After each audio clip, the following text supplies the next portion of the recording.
Fala galera, beleza? Sejam bem-vindos ao nosso primeiro podcast, entre aspas, né? Daqui do Sparks.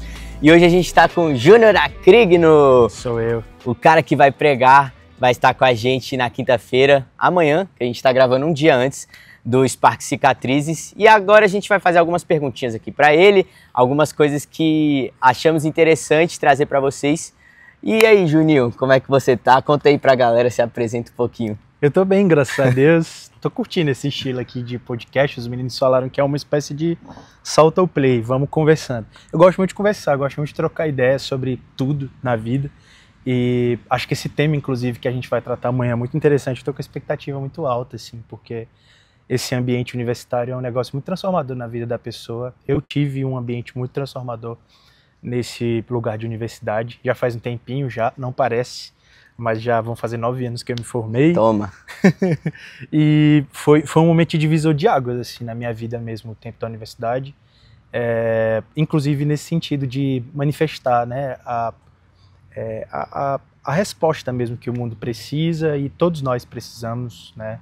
A gente que já tem uma vida, né, de caminhar com Jesus precisa cada dia mais, e muitos ainda nem sabem que precisam e precisam. Então, assim, eu curto muito essa ideia da gente sair desse ambiente mais religioso, de 4 paredes, e Sim. começar a expandir mesmo.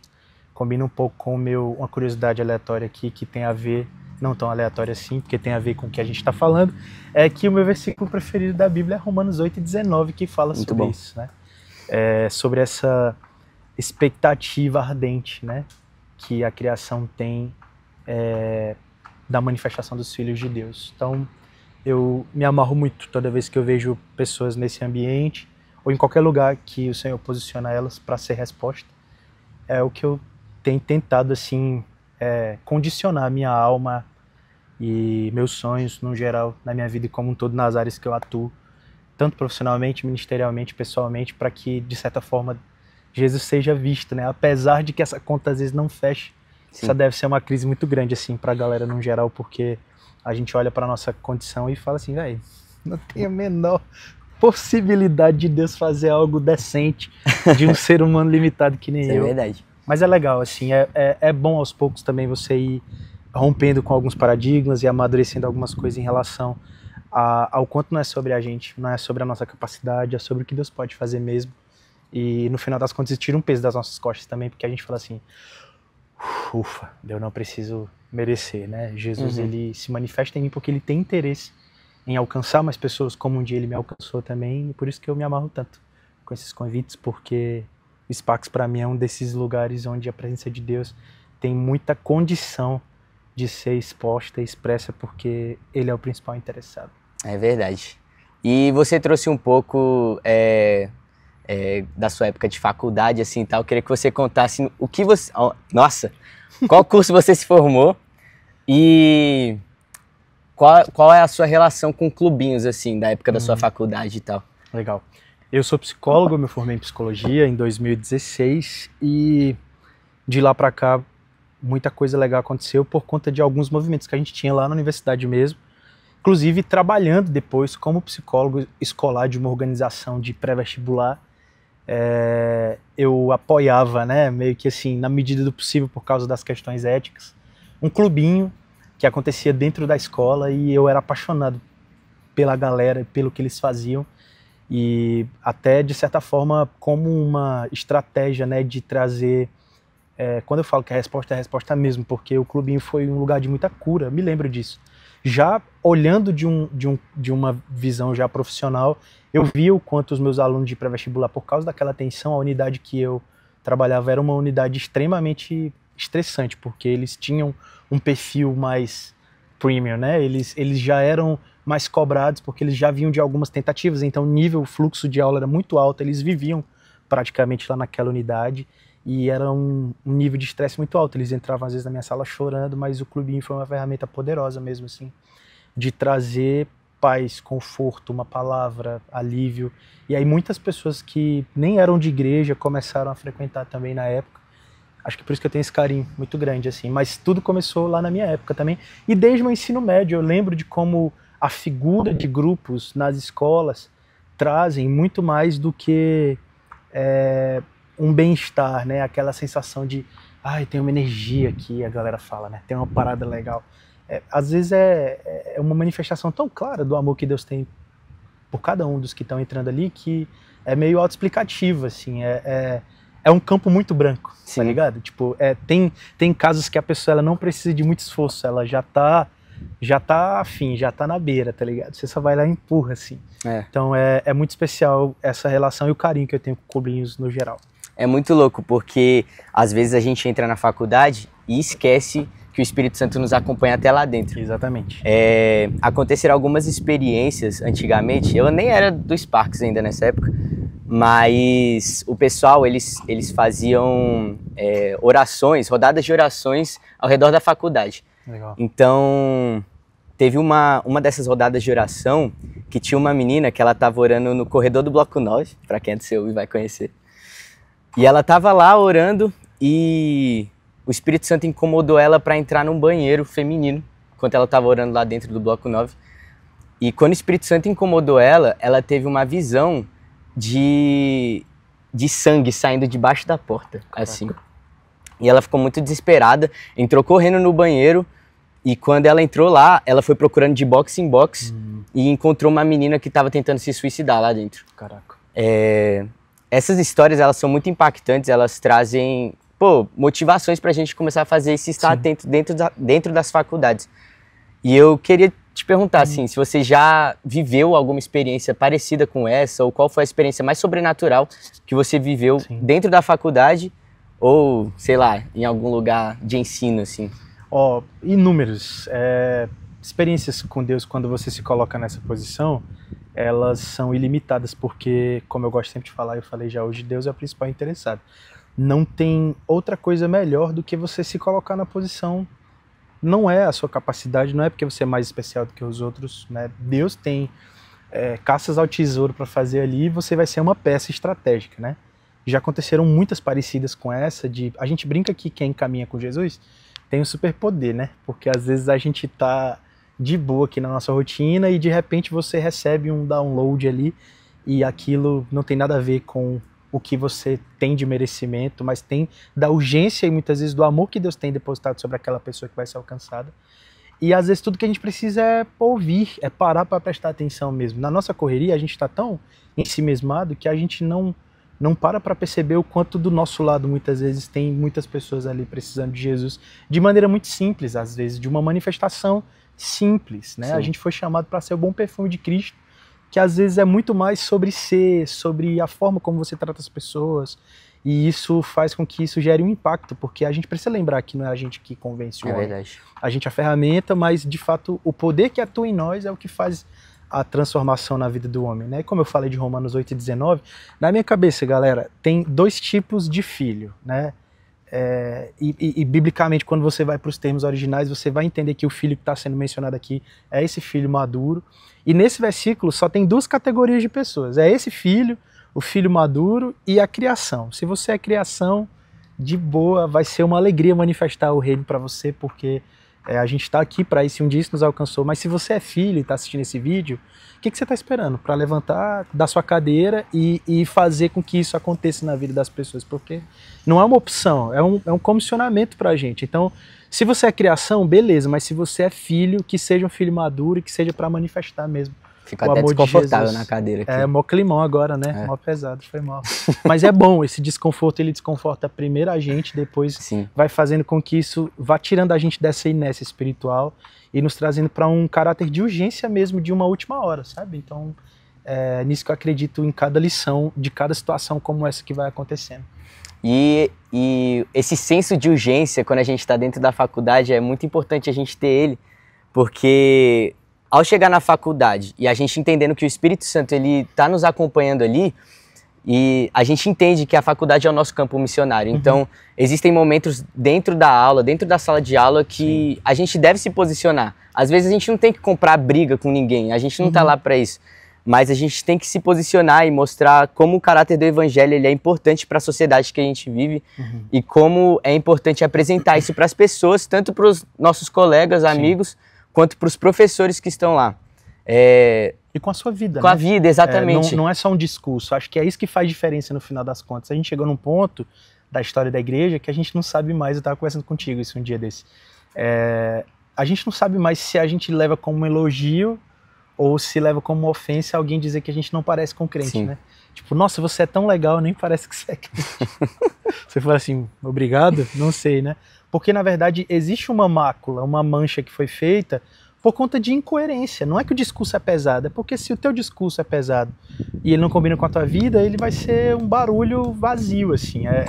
É muito importante que isso seja prático e vivido de maneira intencional e estratégica, sabendo que você não deixa de ser filho de Deus quando você está na universidade, aquele é um campo de atuação e a tua vida vai manifestar isso, né? Sim. Com detalhes, não só com as tuas pautas, não só com as tuas militâncias gospel, mas com um caráter que reflete a Cristo e um posicionamento estratégico quando você sentir que é necessário, porque a gente vai ocupando alguns espaços que por muito tempo a igreja foi deixando vazios, né?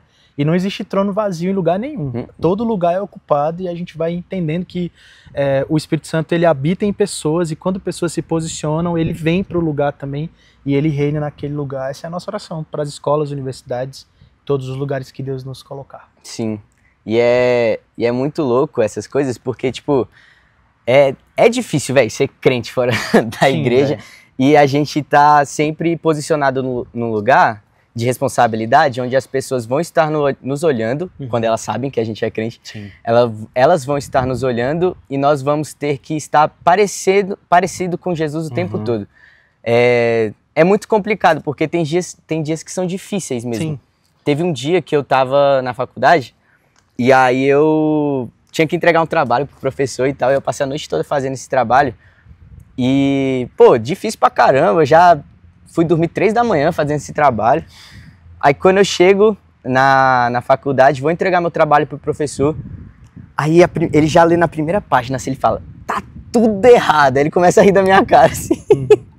E aí, tipo, tinha gente na sala escutando tudo, aí eu, velho, não é possível, eu comecei a falar com ele, professor, deixa eu fazer agora, pelo menos do jeito certo, tá, velho, não vai ter como e tal, você vai ficar sem essa nota mesmo. Caraca, eu fiquei muito chateado. Eu saí da sala, eu já tava morrendo de vontade de chorar, assim, velho. E aí eu via meus amigos saindo da sala depois de ter apresentado o trabalho. E, velho, meus amigos tinham tudo feito no chat GPT, e os bichos comemorando. Ah, tirei SS, tirei a nota máxima. E eu ficava olhando assim, velho, sério, é difícil ser cristão, vale a pena, tá ligado? Né? Nessas horas. Aí eu lembro que eles saíram, assim, felizes, e eu, velho, muito bolado. Eu lembro que eu saí um pouco de perto deles, e eu fui pra sala que a gente tava fazendo o Sparks na época, assim, que era 3.000 e pouco, lá do Bloco 3. Moleque, eu sentei lá na sala, eu comecei a falar, Deus, é muito difícil, velho, ficar nessa posição o tempo todo, de cristão, de que tá sentindo bem e tal. Eu comecei a chorar, velho, lá na sala, sozinho. E eu queria te perguntar, assim, tipo, os momentos que você viu que era difícil ser cristão na faculdade, assim, qual era o teu refúgio, qual era o teu posicionamento nisso, assim, velho, o que você fazia pra meio que se livrar um pouco? Eu gosto de pensar que esse lugar de cobrança, que às vezes é maior pra gente, ele mais guarda a gente do que pesa, sabe? Eu entendi que assim, ou eu faço isso direito ou eu não faço. Eu sempre tive um pouco de aversão a esse negócio de morno, né? A Bíblia fala o que vai ser feito com o morno. Sim. E eu acho que isso é importante, assim, de um lugar de coerência mesmo, como um todo. Eu sempre fui meio tudo ou nada. E aí, quando eu via que eram situações muito difíceis que aconteciam, porque o ambiente universitário é um ambiente difícil, é muito complicado, por inúmeros motivos, não só por essa questão da integridade, de cola ou não cola. Na minha época não tinha chat GPT, né? Então era outros tipos de trapaça, assim, que a gente tinha de possibilidade ali. Não era só essa questão, era a conduta mesmo, assim, no dia a dia, era se você ia ter uma postura que aparentemente é considerada como não cristã no meio das pessoas, que tipo de conversa você ia ter, qual tipo de roda você ia se sentar, ao tempo que a gente não poderia se isolar e ficar com esse discurso onde eu transpareço com as minhas atitudes de que eu sou melhor do que você porque eu sou crente. E, na verdade, quanto mais a gente tem consciência de quem a gente é em Jesus, mais a gente sabe da nossa incompetência, assim, da nossa incredulidade. Então, todas as vezes que eu fui criado por pais assembleianos, né, bem faca na caveira, bem raiz, assim. Então, todas as vezes que eu sentia que era um pouco mais difícil ser fiel ao evangelho, vinha a voz do meu pai, da minha avó, que foi implantadora de igreja, dizendo assim: meu filho, é difícil, é um prédio muito alto. Coisa muito pior foi o que Jesus fez por você na cruz, e ele fez escalado.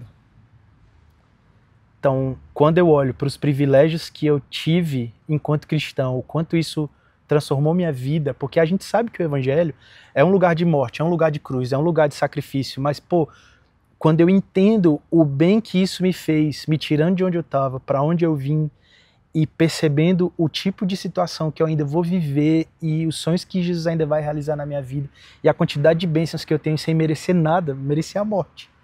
Aí eu falo assim, minha avó tinha razão, né? Sofrimento muito maior passou Jesus, então para mim é um privilégio passar por isso. Eu acho que a gente precisa voltar para esse lugar no evangelho, esse lugar de integridade nas atitudes, em dizer assim, eu vou sustentar isso até o fim, porque esse não é o evangelho romântico. A gente precisa saber que Jesus nos chama para algo sacrificial, mas que não é pesado, porque vale muito a pena, assim. Então, na universidade, todas as coisas difíceis que eu passei em relação a, pô, isso vai ser duro de enfrentar, vai ser muito desafiador, eu sempre lembrava da recompensa, e no final foram muitas recompensas. Ter ganhado muitas pessoas para Jesus da minha turma foi um dos maiores privilégios assim, da minha vida, e receber mensagem de vez em quando de algumas pessoas dizendo assim, você marcou minha vida. Eu não tenho crise de ficar inchado com isso, porque eu tenho muita consciência da minha vulnerabilidade e limitação, e porque eu entendo que isso é Jesus, foi Jesus que fez isso, e ele quer fazer isso na sua vida também, quer fazer isso na nossa vida, vale a pena, não deixa de fazer o certo, porque tem uma nuvem de testemunhos olhando para você, e quando você fizer errado, que você vai fazer porque a gente é a gente, corre para Jesus, não desiste, porque na força do nosso braço a gente não consegue nada, mas com Jesus a gente pode transformar a vida de muitas pessoas, como um dia a gente foi transformado. Isso é verdade. Não existe preço em ver um amigo seu da faculdade aceitando Jesus, porque você levou ela lá. Às vezes ela só precisa dessa oportunidade, sabe? Que a gente arraste as pessoas. Sim.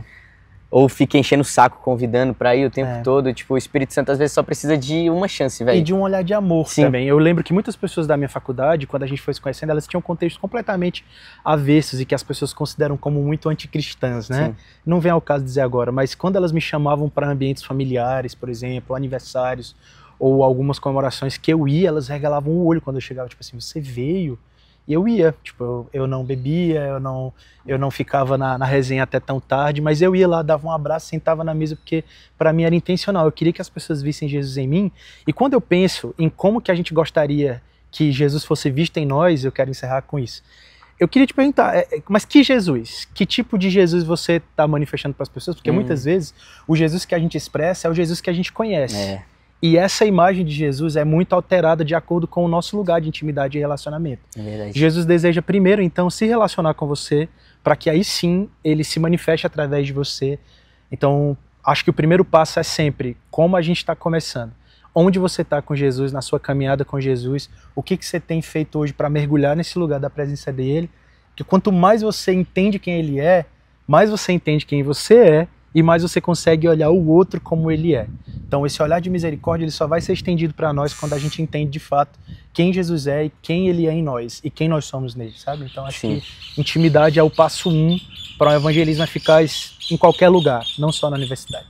E é massa o fato da intimidade com Jesus, ele já nos mostrar o pacote completo do que pode acontecer quando a gente está tão perto dele, e a gente está mostrando ele de uma forma tão verdadeira para as pessoas, que ele já nos mostra o que ele é capaz de fazer dentro da faculdade através das nossas vidas. Aí você vê cura, milagre, palavra de profecia, é um caminho ilimitado. Assim. Vê uma expectativa muito grande no coração.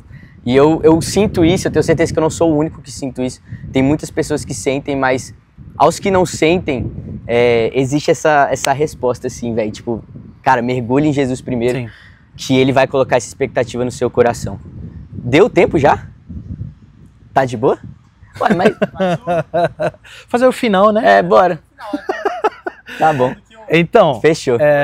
O que mata a sede das pessoas é a água, né? Sim. E o que dá sede nas pessoas é o sal, assim. Então, o nosso papel é ser sal. A gente gera sede e as pessoas vão atrás da água, né? Então, para de ficar botando peso no ombro que não é teu, tá ligado? Tipo, mas eu não tenho capacidade, mas vai ser muito difícil pra mim. Vai mesmo, não tem mesmo. A gente não tem capacidade mesmo na nossa força. O esquema é você saber quem atua em você, é o poder dele que se aperfeiçoa na nossa fraqueza e o quanto isso pode ser transformador na vida das pessoas, porque eu falo mais uma vez para encerrar. Jesus é o principal interessado, o Espírito Santo que atua em nós é o principal interessado Sim. em conectar pessoas aos seus propósitos, inclusive você ser conectado ao seu propósito, porque o nosso propósito ele está conectado à causa do reino, que é ir fazer discípulos por todas as nações, né? Então isso precisa começar da nossa Jerusalém. Começa onde você está, meu irmão. Às vezes a gente quer ir lá para o outro lado do mundo e nada contra, acho incrível. Tem uma logística do céu que direciona direitinho para onde cada um vai. Mas, pô, se você não prega pro seu vizinho, pro seu colega de classe, desculpa, você não vai pregar para ninguém na África. Não vai, não vai. Ai. Não adianta dizer, tipo assim, não, começa, faz hoje com o que você tem na mão e Jesus vai fazer tudo o que ele precisa fazer através da tua vida. Não é fácil, é muito difícil estar nesse lugar falando isso em repreensão, porque essa palavra também me cobra, Sim. mas a gente tem todos os dias, assim, uma oportunidade de honrar a Deus com a nossa vida e com o nosso sim. Eu espero que isso seja uma realidade na sua vida, porque não é sobre a nossa força, é sobre o poder que atua em nós. É isso. Juninho, Tamo junto, filho. Muito obrigado, velho, por estar aqui com a gente. A gente ficaria aqui o dia todo conversando, mas a bateria da câmera tá acabando já e também a gente já precisa nos despedir. Então, muito obrigado por ter ficado até aqui, você que assistiu o vídeo inteiro, Valeu, galera. Nosso podcast inteiro. E fiquem ligados, não esqueçam de sempre estar chamando um amigo para ir para o Sparks, de sempre estar falando de Jesus e mostrando Jesus na faculdade através da sua vida. Então, tamo junto. Até a próxima. Falou, turma. Deus abençoe. Valeu, gente.